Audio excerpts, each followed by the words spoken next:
Pieces is a present right now moment with God. He spoke to me in the language of my heart. I was reading my journal to Amanda as a best friend when we were together writing and just sharing our lives, and she sat down at the piano and started playing what I was saying, and you know how it goes. It's really easy to sing songs about how we want to know Him in the fullness of who we know we'll see Him to be one day, and then there are songs you sing right from where you are. That song came from I'm smack in the middle of this encounter with God. There's something to be said for just saying, these are the words I know. I know words like disengaged. I know words like passive. It's human language. This is how we live. Like, you're either connected or you're disconnected. Wow. You're either passive or you're present. Wow. I also know how I hope that He feels about me. The beauty of this song is that, you're in it. I think we all feel that of wanting to be present with the Lord in that way, and you have given us permission to do that. Mercy is not a human idea. It goes far beyond what we could imagine as far as goodness.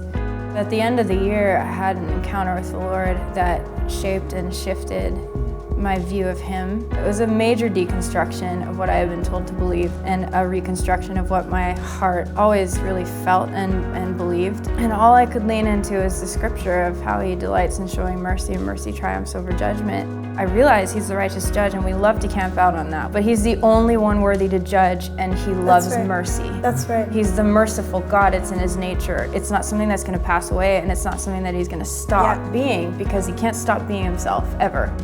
I realize it's not my place to judge anymore, and what I really feel partnered with is declaring the nature of God and letting the chips fall where they may. Years and years of keeping rules couldn't do for me what one moment encountering His mercy did. Yep. There's a time to say what needs to be said, and there's a time to let love do the work. Right. I think this song is powerful. I think it's the perfect time for His mercy.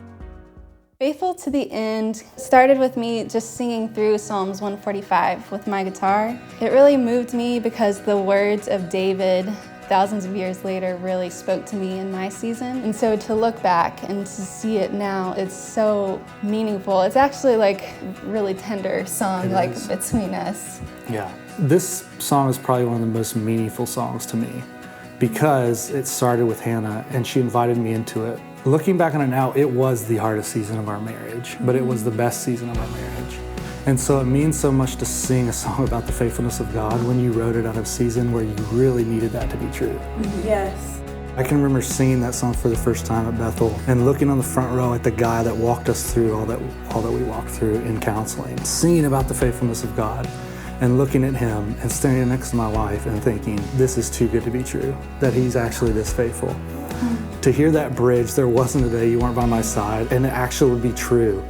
And to remember that season and say, wow, that was true before I knew it was true. It was more than finishing a song, it was finishing a season. It really and is. really tying together and saying, we're going to remember what the Lord did in this season and how He was faithful, even through a really dark time where it felt like hopeless. Yeah.